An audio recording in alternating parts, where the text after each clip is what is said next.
ಇದು ಏನಾದರೂ ಅಪರಾಧ ಅವರು ಇದನ್ನ ಮಾಡಿರೋದು ನನಗೆ ನಾ ಹೇಳಿದ್ನಲ್ಲ ಅಪ್ಡೇಟ್ ಇಲ್ಲ, ನಾನು ನೋಡಿಲ್ಲ, ಇದನ್ನ ಪೂರ್ತಿ ನೋಡಿದ್ರೆ ನಾನು ಇದನ್ನ ಧಿಕ್ಕಾರ ಈಗಲೂ ಮಾಡ್ತೀನಿ. ದರ್ಶನ್ ಅವ್ರು ಏನಾದರೂ ಕರೆಸ್ಕೊಂಡು ಹೊಡೀರಿ ಅಂತನಾದರೂ ಹೇಳಿದರೆ ಅಥವಾ ಅವ್ರು ಇದರಲ್ಲಿ ಮಾಡಿದರೆ ಹೊಡೀರಿ ಅಂತ ಹೇಳಿದ್ರು ಸಾಕು ಸರ್, ಅವ್ರಿಗೆ ಶಿಕ್ಷೆ ಆಗಲೇಬೇಕಿದೆ.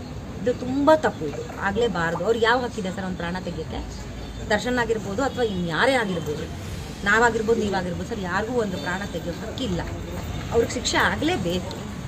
ಅವ್ರ ಸಹಚರರ ಜೊತೆ ಮುಂದೆ ನಿಂತಿದ್ದೆ ಹೊಡೆಸಿದ್ದಾರೆ ಅಂತ ಅದನ್ನೇ ಹೇಳ್ತಾರೆ ಸರ್. ಹಂಗೇನಾದ್ರು ಆಗಿದ್ರೆ ಅವರು ಹೊಡೆಸಿದ್ದಾರೆ ಅಥವಾ ಹೊಡೆದಿದ್ದಾರೆ ಅಥವಾ ಹೊಡೀರಿ ಅಂತ ಹೇಳಿದ್ದಾರೆ ಅನ್ನೋದಕ್ಕಾದ್ರೂ ಇದಕ್ಕೆ ಶಿಕ್ಷೆ ಅರ್ಹರೇ, ಅವರು ಶಿಕ್ಷೆ ಆಗಲೇಬೇಕು. ಇದು ಏನಾದರೂ ಅಪರಾಧ ಅವರು ಇದನ್ನ ಮಾಡಿರೋದು ನನಗೆ ನಾ ಹೇಳಿದ್ನಲ್ಲ ಅಪ್ಡೇಟ್ ಇಲ್ಲ, ನಾನು ನೋಡಿಲ್ಲ, ಇದನ್ನ ಪೂರ್ತಿ ನೋಡಿದ್ರೆ ನಾನು ಇದನ್ನ ಧಿಕ್ಕಾರ ಈಗಲೂ ಮಾಡ್ತೀನಿ. ದರ್ಶನ್ ಅವ್ರು ಏನಾದರೂ ಕರೆಸ್ಕೊಂಡು ಹೊಡೀರಿ ಅಂತನಾದರೂ ಹೇಳಿದರೆ ಅಥವಾ ಅವ್ರು ಇದರಲ್ಲಿ ಮಾಡಿದರೆ ಹೊಡೀರಿ ಅಂತ ಹೇಳಿದ್ರು ಸಾಕು ಸರ್, ಅವ್ರಿಗೆ ಶಿಕ್ಷೆ ಆಗಲೇಬೇಕಿದೆ.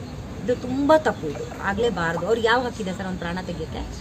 ದರ್ಶನ್ ಆಗಿರ್ಬೋದು ಅಥವಾ ಇನ್ಯಾರೇ ಆಗಿರ್ಬೋದು, ನಾವಾಗಿರ್ಬೋದು ನೀವಾಗಿರ್ಬೋದು ಸರ್, ಯಾರಿಗೂ ಒಂದು ಪ್ರಾಣ ತೆಗೆಯೋ ಹಕ್ಕಿಲ್ಲ.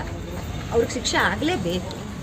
ಅವ್ರ ಸಹಚರರ ಜೊತೆ ಮುಂದೆ ನಿಂತಿದ್ದೆ ಹೊಡೆಸಿದ್ದಾರೆ ಅಂತ ಅದನ್ನೇ ಹೇಳ್ತಾರೆ ಸರ್. ಹಂಗೇನಾದ್ರು ಆಗಿದ್ರೆ ಅವರು ಹೊಡೆಸಿದ್ದಾರೆ ಅಥವಾ ಹೊಡೆದಿದ್ದಾರೆ ಅಥವಾ ಹೊಡೀರಿ ಅಂತ ಹೇಳಿದ್ದಾರೆ ಅನ್ನೋದಕ್ಕಾದ್ರೂ ಇದಕ್ಕೆ ಶಿಕ್ಷೆ ಅರ್ಹರೇ, ಅವರು ಶಿಕ್ಷೆ ಆಗಲೇಬೇಕು.